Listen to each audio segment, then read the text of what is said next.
Hi friends, అందరికీ నమస్కారం అండి. ఇప్పుడే అందిన వార్త, తెలంగాణ రాష్ట్రంలో రాష్ట్ర ప్రభుత్వ ఉద్యోగులకు పెన్షన్లకు సంబంధించి నేడు తాజా సమాచారం అండి. ఈరోజు తేదీ చూసుకున్నట్లయితే అక్టోబర్ 11వ తారీఖు అండి. ఈ వీడియోలో వచ్చేసి మనకు 3 నుంచి 4 అప్డేట్స్ అయితే రావడం జరిగింది. ఒక్కొక్కటి ఆ వీడియోలో తెలుసుకునే ప్రయత్నం అయితే చేద్దామండి. చివరి వరకు చూడండి, అర్థమవుతుంది. మరోసారి ఛానల్ వస్తే తప్పకుండా సబ్స్క్రైబ్ చేసుకోండి. చూస్తున్నారు కానీ లైక్ చేయడం మర్చిపోతున్నారండి, వెంటనే లైక్ చేయండి.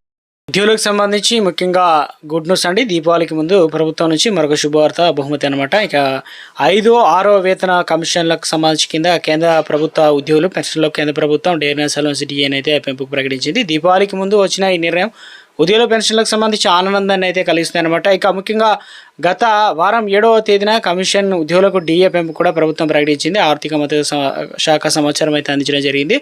సో ఇక ఇవన్నీ కూడా మనకు 6వ వేతన సంఘం ప్రకారం పెంపు అయితే ఉండబోతున్నట్లు తెలుస్తుంది. సో ఇక ఇటీవల కాలంలో 7వ వేతన సంఘం కింద కూడా ఇటీవల పెంపుదల అయితే ఉండబోతున్నట్లు తెలుస్తుంది. కొన్ని రోజుల క్రితం కేంద్రం 7వ వేతన సంఘం సంబంధించి పరిధిలోకి వచ్చే ఉద్యోగులకు డిఏను 3% పెంచింది అనమాట. దాదాపు ఈ నిర్ణయం వల్ల 49.19 లక్షల మంది కేంద్ర ప్రభుత్వ ఉద్యోగులకు అయితే శుభవార్త అయితే కలుగుతుందన్నమాట. ఈ యొక్క పండుగ సీజన్లో వస్తున్న ఈ యొక్క ప్రకటన ఉద్యోగులకు గణనీయమైన జీతాలు పెంపు అనేది బహుమతిగా ఇవ్వనున్నదన్నమాట.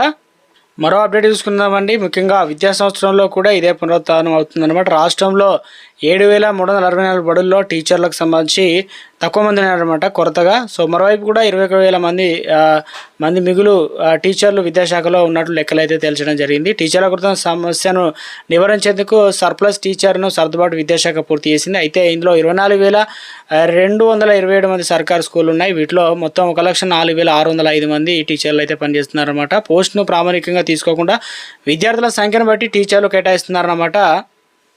మరో అప్డేట్ అయితే వచ్చిందండి. ముఖ్యంగా కొందరు అభ్యర్థులు ఈ పోస్టులో భర్తీ తమకు అన్యాయం జరిగిందంటే హైకోర్టును అయితే ఆశ్రయించారు. ఎందుకంటే టీజీఎస్పీ భర్తీ అయినటువంటి పోస్టులో కొన్నింటిని అభ్యర్థుల అనుమానాలు వ్యక్తమవుతున్నాయి. ఈ నేపథ్యంలో కొందరు శుక్రవారం హైకోర్టు మెట్లు ఎక్కడం జరిగింది. జోన్ 1లోనే అభ్యర్థికి జోన్ 6లో ఉద్యోగం ఇచ్చారని చెప్పేసి, తక్కువ మార్కులు వచ్చిన ఒక అభ్యర్థికి ఉద్యోగం ఇచ్చారని, మొదటి రోస్టర్ పాయింట్ను అన్రిజర్వ్డ్గా కేటాయించి ఎక్కడ చెప్పలేదని కూడా అభ్యర్థులు అయితే వ్యక్తం చేస్తున్నారనమాట.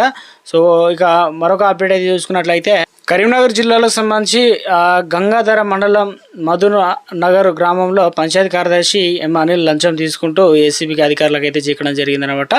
లబ్ధిదారుడు ఇందిరమ్మ ఇల్లు ఫైల్ను ప్రాసెస్ చేయడానికి 10,000 రూపాయల లంచంను డిమాండ్ చేసి అనిల్ బాధితుడి ఫిర్యాదు మేరకు ఏర్పాటు చేసిన ఉచ్చులో ఏసీబీ అధికారులు పట్టుకున్నారు.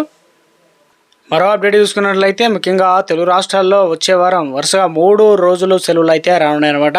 సో ఎందుకంటే పలు సాఫ్ట్వేర్ కంపెనీలతో పాటు స్కూళ్ళు శనివారం ఆదివారం హాలిడేస్ ఉంటాయి. దీంతోపాటు సోమవారం అక్టోబర్ 20వ తారీఖున దీపావళి కావడంతో 3 రోజులు సెలవులు అయితే ఉన్నాయన్నమాట.